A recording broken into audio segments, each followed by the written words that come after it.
Vārds ir jālasa, jāpārdomā, jāzina, un tajā ir jāmeditē.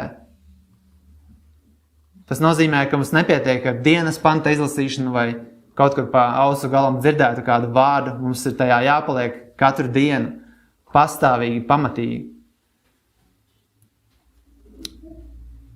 Jo tad, kad pie Jēzus nāk kārdināt sātans par šīm lietām, viņa atbilde ir ar Dieva vārdu.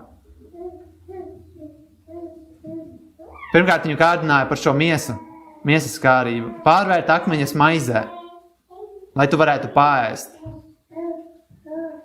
Ko viņš atbildēja? Cilvēks nedzīvos tikai no maizes, bet no ikviena Dieva vārda. Jēzus pats neizdomāja to, ko viņš atbildēja. Kaut arī viņš varētu, jo viņš bija Dieva dēls, viņš varēja pateikt kaut ko jaunu, bet viņš neizdomāja. Viņš no bērnības bija mācījies šo vārdu un turējis savā sirdī.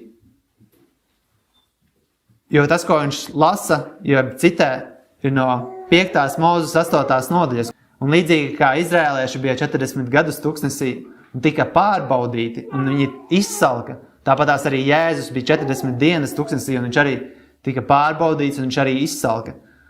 Un viņš sniedza šo atbildi, kas bija no likumu grāmatas, ka cilvēks nedzīvo tikai no miesīgā ēdiena, bet cilvēks dzīvo no šī garīgā.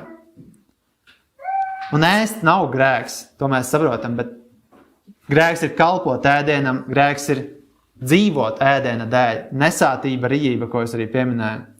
Kā arī tās ir tās lietas, kas mums nav vajadzīgas. Jo Jēzus, ko parādīja ar šo piemēru, ka visās lietās jāpaļaujās uz Dievu, ka Dievs ir tas, kurš nodrošina īstajā brīdī to, kas ir vajadzīgs.